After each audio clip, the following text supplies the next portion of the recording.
Good morning class 10th। शुरू करते हैं आज का हमारा क्लास। आज हम लोग डिस्कस करेंगे चीफ मिनिस्टर्स। तो हमारे एग्जीक्यूटिव में से जो हेड थे, सबसे पहले एग्जीक्यूटिव में अगर देखा जाए तो एग्जीक्यूटिव में हो जाते हैं चीफ मिनिस्टर। फिर उनके बाद उसके नेक्स्ट में आता है काउंसिल ऑफ मिनिस्टर्स। ये मेन एक्चुअल पावर है। उसके अलावा जो होता है governor, that was the nominal head. जिस तरह से प्रेसिडेंट होते हैं वैसे ये जो है एक जस्ट नॉमिनल हेड है स्टेट के। स्टार्ट करते हैं चीफ मिनिस्टर्स। तो chief minister the state, the head of the state, council of minister is the chief minister. तो जो स्टेट के हेड या फिर काउंसिल ऑफ मिनिस्टर्स के जो लीडर होते हैं वो चीफ मिनिस्टर्स होते हैं। एंड ही और she is the actual head of the state legislature. Even state legislatures के अंदर, मतलब लेजिस्लेटिव बॉडी के अंदर भी ये जो है एक्चुअल पावर कंट्रोल करने वाले कौन है? Chief minister and his council of minister. So in the administrative structure of the state, his or her position is the same as that of the prime minister at the center. तो same जिस तरह से prime ministers के powers and functions हम discuss किए थे, same it will be the same as chief ministers की same रहेंगे ना। Appointment of the chief ministers, chief ministers को अपॉइंटमेंट जो होती है किस तरह से होती है? तो अकॉर्डिंग टू आर्टिकल्स जो है 164 के according, that just has been mentioned that the governor will appoint the chief minister, कि गवर्नर जो है अपॉइंट करते हैं चीफ मिनिस्टर्स को। बट इन प्रैक्टिस जो रियल है, रियल कि governor is bound to appoint the leader of the majority party. कि गवर्नर हर किसी को तो वो चीफ मिनिस्टर अपॉइंट नहीं कर सकते, तो वो बाउंड किस में है कि जो लीडर होता है, मेजोरिटी पार्टी जो जीतती है इलेक्शंस में, उसका जो लीडर होता है, the leader will become the chief minister of the assembly. तो इसी तरह से वो उनको अपॉइंट करते हैं। फिर आता है powers and functions of the chief minister. तो first of all, council of minister is the most important unit of the state government and the chief minister is the head of the council of minister. तो जिस तरह से हमने discuss किया था, council of minister is the important, और government administrative department, government department में वो इम्पॉर्टेंट होते हैं। उसी तरह से चीफ मिनिस्टर जो है वो काउंसिल ऑफ मिनिस्टर्स के हेड होते हैं। तो इसी तरह से ये भी बहुत इंपॉर्टेंट हो गए। The details of powers and functions of the chief minister can be studied under as follows. The first important function is again the formation of councils of ministers. तो सबसे पहला इंपॉर्टेंट है कि काउंसिल्स ऑफ मिनिस्टर्स को form करेंगे। So the foremost function of the council of the chief minister is formation of the councils of ministers. तो जब chief ministers की अपॉइंटमेंट हो जाती है तो दूसरा काम होता है चीफ मिनिस्टर्स का कि वो काउंसिल्स ऑफ मिनिस्टर्स को अपॉइंट करें। तो chief minister selects the ministers, तो वो अपॉइंट किसे करेंगे? उसी अपनी पार्टी से, मेजोरिटी पार्टी से करेंगे। तो select the ministers and send the list to the governor. उसके बाद सिलेक्ट करने के बाद जो लिस्ट उन्होंने बनाया, प्रिपेयर किया, वो लिस्ट जो है गवर्नर्स को सेंड करेंगे, so that the governor can announce, accept करे उसको और अनाउंस करे। To a large extent the chief minister use his discretionary power. इसमें चीफ मिनिस्टर अपना पावर यूज करता है। Discretionary means independent power. Discretions का मतलब होता है इंडिपेंडेंट पावर, ठीक है। तो discretions in the selections of ministers के सिलेक्शंस में मोस्टली चीफ मिनिस्टर्स अपना डिस्क्रिशंस पावर ही यूज करते हैं। इस तरह से काउंसिल ऑफ मिनिस्टर्स उन्होंने फॉर्म कर दिया। उसके बाद आता है, फॉर्म करने के बाद the next step is to distribute the portfolio. Again what is the meaning of the portfolio? Means the department, government department, different department, for example agriculture department, education department, forest department, जो ministry होती है उसे in this political sense में हम लोग से portfolio के नाम से कहा जाता है। तो अब नेक्स्ट काम होता है चीफ मिनिस्टर्स का, टू डिस्ट्रीब्यूट द पोर्टफोलियो। ना the chief minister distributes portfolio among his or हर, जो भी है उनकी काउंसिल ऑफ मिनिस्टर्स में वो डिस्ट्रीब्यूट्स करते हैं। Even after formation of council of ministers and divisions of the portfolio amongst them for one time, means एक बार उन्होंने डिसाइड कर लिया, बना लिया, उसके बाद उन्होंने डिस्ट्रीब्यूट भी कर दिया। Now he or she has the power to make changes also and redistribute the portfolio amongst his or her ministers whenever he wishes or he or she wishes to do so. Means कि एक बार उन्होंने first time में, इन्होंने first year इन्होंने starting में distribute कर लिया and he watch for 1 year that the work is going smoothly और not in the particular department जो पोर्टफोलियो उन्होंने डिस्ट्रीब्यूट किया था, the minister is handling or not.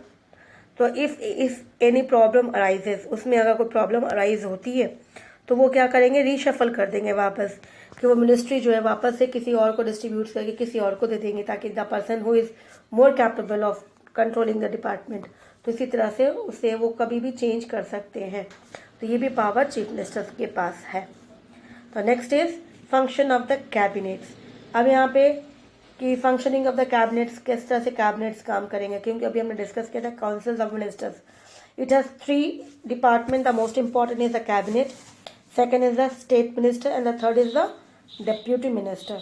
तो उसके जो इम्पोर्टेंट था वो कैबिनेट मिनिस्टर्स था। तो the chief ministers call and preside upon the meeting of the cabinets. तो जो पोर्टफोलियो दिया गया था वो मोस्टली कैबिनेट्स को दिया जाता है। Apart from that few which have been left और which is required, then it will be given to the state ministers. तो स्टेट मिनिस्टर्स के पास बहुत रेयर होता है कि उनके पास जाता है, मोस्टली कैबिनेट्स को ही मिल जाता है पोर्टफोलियो। तो इसी तरह से जब उनकी पोर्टफोलियो के बाद जो किस तरह से डिपार्टमेंट काम करे, स्मूथली काम हो रहा है नहीं, उनके बीच में कोऑर्डिनेशन है या नहीं, तो इसी तरह से चीफ मिनिस्टर जो है उनकी मीटिंग्स बुलाते रहते हैं और वो प्रिसाइड करते हैं, उनकी मीटिंग्स कंडक्ट करवाते हैं। एजेंडा, कोई भी एजेंडा होता है, टॉपिक होती मीटिंग्स की, उसको लेकर डिस्कस करना, उस पर सही से अपने अपने व्यूज़ देना। तो the entire proceeding of the cabinet takes place as per his wishes. तो सारा प्रोसीडिंग जो होती है कैबिनेट्स की वो कौन देखता है, चीफ मिनिस्टर देखता है। नेक्स्ट आता है coordination between various department of the government.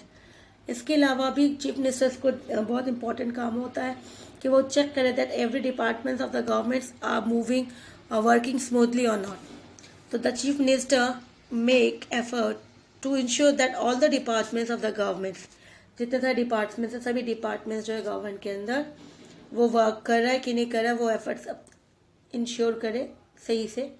And in other word we will say the council of minister functioning in the form of single integrated unit, means the council of minister they have to work, connectivity बहुत ज़रूरी है, integrate होके एक unit होके काम करना, क्योंकि if any one mistakes, कोई भी एक मिस्टेक्स करता है तो इंटायर मिनिस्ट्री उनको रिज़ाइन करनी पड़ेगी, साथ में उनकी चीफ मिनिस्टर्स को भी रिज़ाइन करनी पड़ेगी।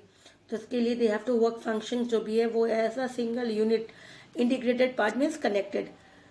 सो if a dispute arises between the 2 और मोर मेंबर्स, अगर इनके बीच में डिस्प्यूट अराइज होती है कोई प्रॉब्लम्स लेके member of this council of ministers, then these disputes are resolved। तो डिस्प्यूट्स को रिजॉल्व करना बहुत ज़रूरी है, और रिजॉल्व कौन करेगा, chief ministers, so that the coordination should be established, और वो सही से मिलके काम करे, ये ज़रूरी होती है। नेक्स्ट आता है establishment of inter relationship between the council of minister and the governor, कि जो भी वर्क होती है council of ministers and chief minister ने डिसाइड किया जो भी वर्क, अब इसे इन्फॉर्मेशन जो है गवर्नर को भी देना है।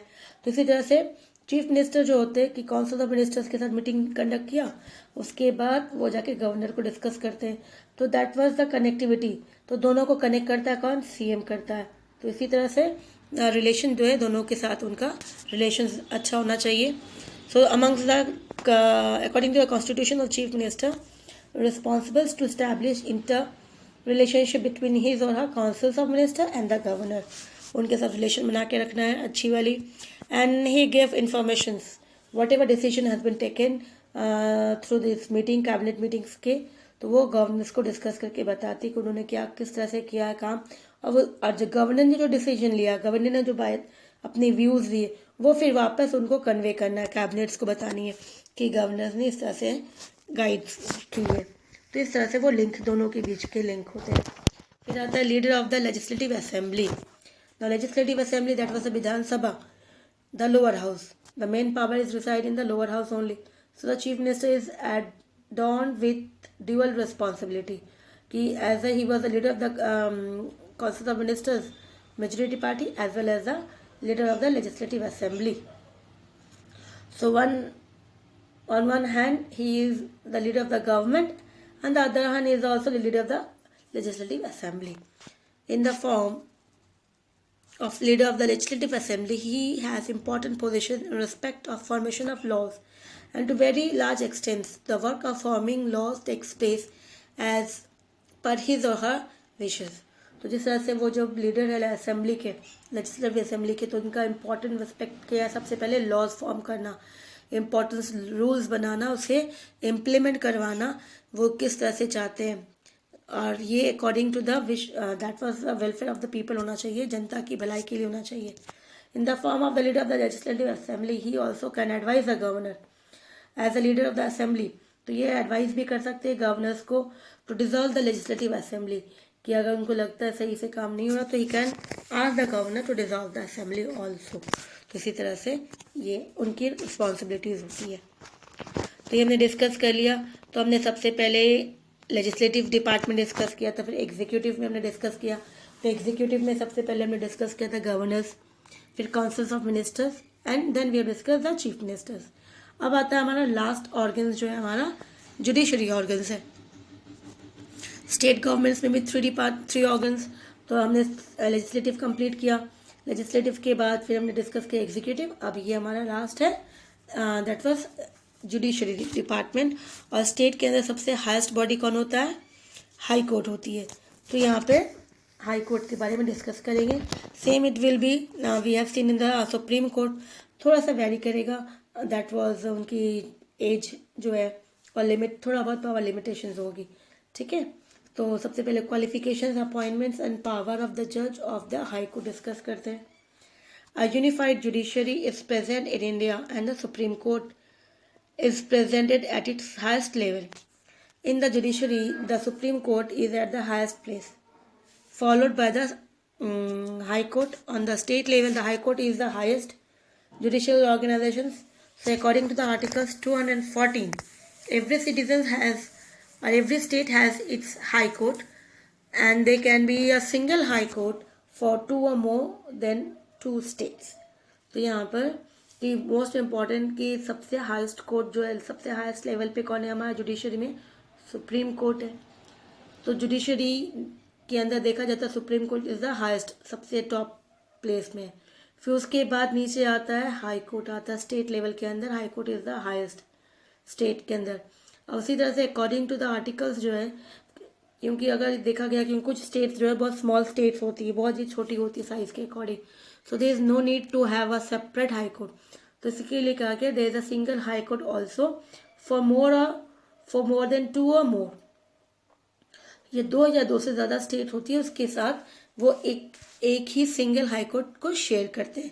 जैसे चंडीगढ़ ले लेते, पंजाब एंड चंडीगढ़, तो इस तरह से उनके पास एक ही हाई कोर्ट है. तो ये एग्जाम्पल्स थे. ठीक है. तो अब हम लोग मूव करते हैं. In the beginning high court was established इन कैलकाटा. तो इनकी हिस्ट्री क्या थी कि सबसे पहले जो हाई कोर्ट फॉर्म्ड हुई थी वो कैलकाटा में हुई थी, फिर बॉम्बे, फिर मद्रास में इन द ईयर 1862 में. फिर Allahabad high court was establish in 1866. उसके बाद इलाहाबाद हाई कोर्ट स्टैब्लिश हुआ. So at present we are having 24 high court in India. So according to our states 28 states हैं. तो 28 स्टेट्स में 24 हाई कोर्ट्स है. इट मीन्स 4 स्टेट्स जो एक्स्ट्रा है वो they are sharing with the other states. अब हम लोग formation of the high courts में मूव करते हैं. आर्टिकल्स के according, articles if you not remember तो कोई बात नहीं, इसको आप बट अगर होती है तो अच्छी बात है, अगर भूल जाते हैं तो उससे अच्छा बेटर है कि कोई अलग आर्टिकल्स नहीं लिखे हैं, आप इसको स्किप भी कर सकते हैं. तो according to the articles 216 every state और every high court will constitute a chief justice and other judge whom the president considered suitable to be appointed. तो हर हाई कोर्ट जितने सारे स्टेट्स के अंदर है, सभी स्टेट्स में हाई कोर्ट में there will be one chief justice और उसके साथ अदर जज जो है काम करेंगे. और अदर जज एंड चीफ जस्टिस को अपॉइंट कौन करता है?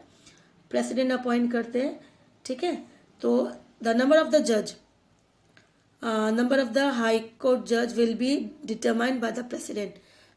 कि अब उनके पास जो जज चीफ जस्टिस के अलावा नंबर ऑफ जज जो है वो कितने रहेंगे, ये भी डिटरमाइन कौन करेगा?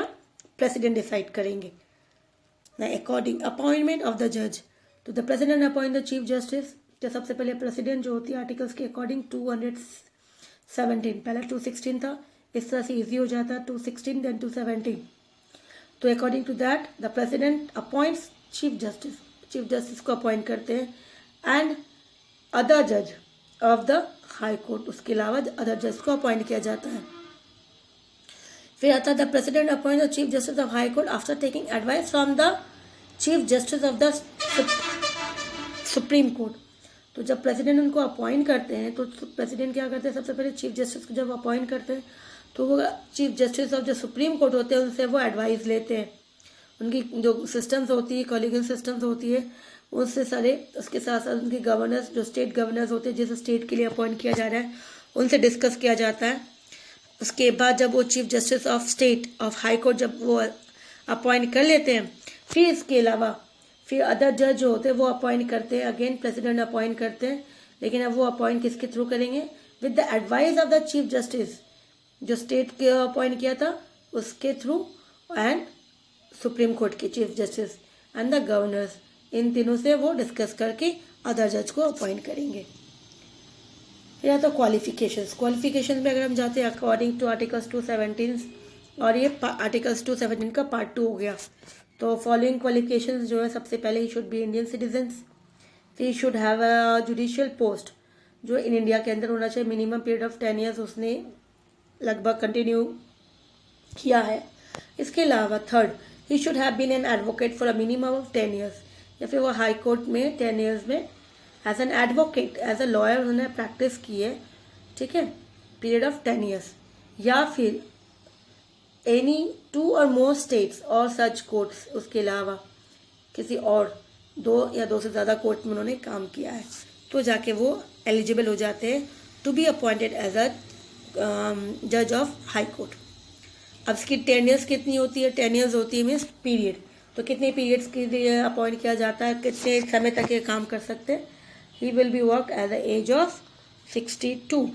अभी आर्टिकल्स 217 पार्ट 1 वाला है, तो 10 ईयर्स जो है इसकी 62 रहेगी। वहीं पर इस सुप्रीम कोर्ट में 65 थी, तो जैसे मैंने कहा था थोड़ा सा वैरी करता है, तो यहाँ पे 62 हो गई, वहाँ पे 65 थी। फिर he can give his resignation, तो ये अपने अगर उनको लीव मतलब रिटायरमेंट से पहले ही अपनी जॉब को छोड़नी है तो रेजिग्नेशन जो है प्रेसिडेंट को दे सकते हैं। After getting a resolution passed by special majority, 2/3 majority pass होती पार्लियामेंट में, तो द हाई कोर्ट जज कैन बी रिमूव्ड, तो वो रिमूव कर सकते हैं बाय कैन बी रिमूव्ड और on order by the president, that was called impeachment होती है, उसके थ्रू उसे resolve, that was special majority 2/3, तो ये रिमूव हो सकती है, इम्पीचमेंट प्रोसेस होती है, that was also rare cases. ना ओथ ऑफ द जज, तो ओथ अगेन आर्टिकल जो है 219 के अकॉर्डिंग हाई कोर्ट जज जो है he can take oath in front of the governors के सामने, और a person authorise by him, या फिर गवर्नर्स ने किसी और को ऑथराइज किया कि मेरे बदले आप उन्हें ओथ दे सकते हैं, शपथ करवा सकते हैं, दैट वाज सेरेमनी जो होती है, तो इसके अलावा वो किसी और को अगर करते हैं दैट वाज ऑल्सो एक्सेप्टेड। फिर ट्रांसफर ऑफ जज को ट्रांसफर करना होता है, तो ट्रांसफर ऑफ हाई कोर्ट जज is made by the president, again by taking the advice of the chief justice of India, supreme court जो है उनके according. Now salary of the chief जज जो होते हैं आर्टिकल्स 221 के according, the parliament fixes the salary, तो parliament decide करता है कितनी सैलरी होनी चाहिए एवरी जज of the high court by law, जो अकॉर्डिंग टू है। तो at present chief justice of high court जो है draw monthly salary of 90,000 and other जजेस जो है वो 80,000, ठीक है, तो 90,000 and 80,000। Apart from that there are other allowances, बहुत कुछ अलाउंसेस होती है ना। अब आता है independence of high court, independence of high court कि किस तरह से हाई कोर्ट जो है एज अ इंडिपेंडेंट बॉडी काम करता है। तो सबसे पहले इसके पास स्पेशल प्रोसीजर्स फॉर अपॉइंटमेंट है, फिक्स टेन्योर्स है, with exceptionals of the provisions of impeachment, no other check। जो impeachment है that was the only जिस पे वो पार्लियामेंट चेक कर सकते हैं, इसके अलावा उनके ऊपर कोई भी उंगली नहीं उठा सकता कंडक्ट उनके जज, उनके ऊपर कोई भी ना। रिटायर्ड जज of the court is not allowed to participate और प्रैक्टिस प्राइवेटली, जो भी रिटायर्ड हो जाते हैं जज हाई कोर्ट से तो वो कोई भी प्राइवेट जॉब नहीं कर सकते, प्राइवेट कोर्ट में कहीं पर भी एज अ वो सर्विस प्रोवाइड नहीं कर सकती, in which he has already served as a permanent जज, जिसमें उसने एज अ काम कर चुके हैं वो परमानेंट जज के हिसाब से। Kept independent from the executive, independent means executive department, legislative department, किसी को कोई भी इनके ऊपर मोस्टली एग्जीक्यूटिव जो मेन पावरफुल होते हैं, जो पावर कंट्रोल करते हैं, तो इन पे कंट्रोल नहीं है. He was free from that executive. Now next is jurisdictions and power of the high court. इनके पावर्स कहाँ कहाँ किस तरह से काम करते हैं, तो वैसे ही पढ़ेगा. ओरिजिनल है सबसे पहले, ओरिजिनल और स्टैट्यूटरी जुरिसडिक्शंस, उसकी खुद की कि वो किस एरिया तक उनके पास पावर्स है जो वो अपनी जजमेंट दे सकते हैं. फिर आता है writ to issues. Writ means order. WRITS writ means order issued by the court. तो इस तरह से जो कोर्ट से इश्यू होती है वो है. अप्लाइड जुरिसडिक्शंस मीन्स अप्लाइड, जो हम अप्लाई करके, जैसे हमने सुप्रीम कोर्ट से हाई कोर्ट है तो ये नीचे से जो कोर्ट्स होगी, लोअर कोर्ट जो होती है, लोअर कोर्ट से जो भी केसेस है अप्लाई करके हम लोग हाई कोर्ट में ले जाएंगे. तो इस तरह से अप्लाइड हो जाती है जो हम अपील करते हैं नेक्स्ट लेवल पे, हायर लेवल पे. फिर आता है कोर्ट ऑफ रिकॉर्ड. जिस तरह से सुप्रीम कोर्ट में थे इस तरह से यहाँ पर भी कोर्ट ऑफ रिकॉर्ड है. फिर एडमिनिस्ट्रेटिव पावर, स्टेट के अंदर भी जो कुछ पावर प्रॉब्लम्स होती है तो स्टेट गवर्नमेंट डिस्कस करती है. इनकी भी जुडिशियल रिव्यू है स्टेट के अकॉर्डिंग, स्टेट लेवल के लिए ही है सिर्फ. तो हम लोग 1 बाय 1 स्टार्ट करेंगे. तो सबसे पहले जो आता है ओरिजिनल जुरिसडिक्शंस, कि हाई कोर्ट के पास जो खुद का अपना ओरिजिनल जुरिसडिक्शंस है वो किस बाउंड्रीज में, एरियाज में अपनी जो पावर्स को यूज़ कर सकते हैं स्टेट लेवल्स के अंदर. तो disputes associated with appointment of the member of parliament and member of state legislature, क्योंकि इसके अंदर स्टेट आता है तो स्टेट लेजिस्लेचर असेंबली को लेके कोई प्रॉब्लम अराइज होता है तो वो लोग क्या करेंगे, they will move to the high court. Next dispute associated with revenue collection, state revenue collections को लेकर कोई मैटर होता है तो डायरेक्टली हम हाई कोर्ट पे जा सकते हैं. Third, admiralty and probative rights, marriage law, companies law, cases related. तो मीन्स जो भी मनी मैटर्स होते हैं, जो अडॉप्शन है, मैरिज के सक्सेशंस वाला होता है. तो इस तरह से जो भी है कि आप किसी के प्रॉपर्टीज आपको कोई दे रहा है, आप किसी से अडॉप्ट करें, किसी को मैरिजली प्रॉब्लम से, तो ये केसेस जो होती है वो डायरेक्ट आप सुप्रीम हाई कोर्ट में ले जा सकते हैं. इसके अलावा राइट टू इश्यू ऑर्डर्स, और दैट वाज राइट्स. तो आर्टिकल जो है 226 के अकॉर्डिंग हाई कोर्ट के पास राइट्स है to issue writs such as habeas corpus, mandamus, prohibitions. तो दे आर सर्टन राइट्स जो इन्होंने खुद जो है इशू किया गया, जिसके अलावा कोई भी एक्शन हुआ तो करेंटली इतने सारे राइट्स जो इशू किया गया, ऑर्डर्स इशू किया गया. As per article 32 the supreme court can issue only those rights which are associated with fundamental rights. The High Court has the power to issue rights regarding fundamental rights as well as other rights. तो supreme courts के पास writs है कि वो जो भी rights order issue करेंगे वो रिलेटेड होना चाहिए फंडामेंटल्स. लेकिन हाई कोर्ट के पास तो फंडामेंटल्स है, साथ साथ अदर राइट्स के लिए भी वो इशू कर सकते हैं. फिर आता है अपेलाइट जुरिसडिक्शंस. ना व्हाट इज अपेलाइट, अगेन जैसा हमने कहा था, आप नीचे से लोअर कोर्ट से जब हाई कोर्ट के लिए अप्लाई करते हैं तो उसको डिवाइड कर दिया जाता है कि कौन सी केस है, सिविल केस है या फिर क्रिमिनल केसेस है. तो सिविल केसेस जैसे टैक्स वाली हो गई, सक्सेशंस हो गया, पेटेंट को लेके किसी का जो प्रोडक्ट होता है उनका अपना नाम होता है, फिर कोई चीटिंग कर लेती, तो इस तरह से अलग अलग ये केसेस होते थे क्रिमिनल. इसको हम लोग सिविल केसेस के नाम से कहा जाता है. तो ये केसेस ईजिली अप्लाई करके हम हाई कोर्ट तक ले जा सकते हैं. फिर क्रिमिनल केसेस में आ जाता है imprisonment of death, lower courts जो भी होती है तो उसके अगेंस्ट में हम लोग हाई कोर्ट में चले जाते हैं. तो इस तरह से क्रिमिनल केसेस. फिर आता है कॉन्स्टिट्यूशनल अप्लाइड जुरिसडिक्शंस, जो कॉन्स्टिट्यूशन से रिलेटेड होती है, जो रूल्स एंड रेगुलेशन से रिलेटेड होती है, उस केस को भी फंडामेंटल रिलेटेड होती है, फंडामेंटल राइट्स जो भी होती है उसे भी हम लोग हाई कोर्ट में ले जा सकते हैं, लोअर कोर्ट से हाई कोर्ट. ना court of record is also दिया कि जितने सारे जो अब तक हाई कोर्ट में केसेस जो भी हुए उन सब की रिकॉर्ड्स रखी गई है, लाइब्रेरी बनाई गई है, so that it will be easy in the new futures. कोई भी चाहे तो उसके बारे में देख सकते हैं, पनिश द ऑफेंडर्स इजीली, उनको एक अच्छा खासा हिंट मिल सकता है. नेक्स्ट आता है decision of the high court are save in the form of records and they can function as law. जैसे हमने डिस्कस किया, जो भी उसकी डिसीजन जो है एज अ रिकॉर्ड रखा गया, सो दैट इन फ्यूचर कोई भी कोर्ट्स, सबऑर्डिनेट कोर्ट्स भी उसे फॉलो कर सकते हैं, उससे थोड़ी हिंट ले सकते हैं. फिर आता है एडमिनिस्ट्रेटिव पावर्स में हाई कोर्ट का जो है पावर्स होता है, सो दैट वो स्टेट लेवल पे अपनी एडवाइस दे सकते हैं. तो high court has may call for decisions made by subordinate court and can evaluate and examine them. तो हाई कोर्ट को मे बी सबऑर्डिनेट कोर्ट जो होती है उसके नीचे जो होती है कोर्ट्स उनको बुलाया जाता है जो जज होते हैं सो दैट वो देखे उनकी कि किस तरह से काम किया जा रहा है, एग्जामिन करे उनके ऊपर सही से काम हो रहा है या नहीं हो रहा है. Second, it is the duty of the high court that it ensures that some subordinate courts जो सबऑर्डिनेट कोर्ट्स है does not violate its limits. तो ये सुपरवाइज भी करते स्मॉल जो लोअर कोर्ट्स होते हैं सबऑर्डिनेट कोर्ट्स को ताकि वो अपने रूल्स के अकॉर्डिंग अपना काम करे, अपने लिमिट्स को क्रॉस ना करें and is working as per the provisions laid down by law. और उनको जो जिस तरह से रूल्स के अकॉर्डिंग बाइंड किया हुआ है उस रूल्स के अकॉर्डिंग ही वो काम करे. ये चीज़ बहुत ज़रूरी है और ये चेक कौन करेगा?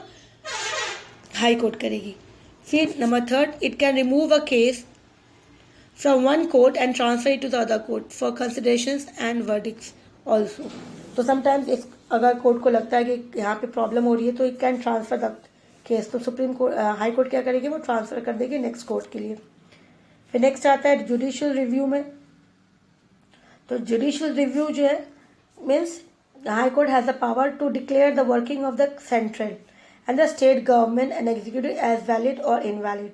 कि कोई भी डिसीजन अगर वो लेते और वो सही नहीं होता है तो इनके पास होती है राइट्स रिव्यू करने की और उनको बताने की कि जो आपने जो डिसीजन लिया है वो सही नहीं है, वो वैलिड है या इनवैलिड है. ठीक है, तो इस तरह से उनके पास राइट्स होती है. So in the state the legislative, executive and the state judiciary is collectively known as the state government. तो ये थ्री ऑर्गन जब मिलकर काम करता है तभी हम उसको कहते हैं वो स्टेट गवर्नमेंट्स.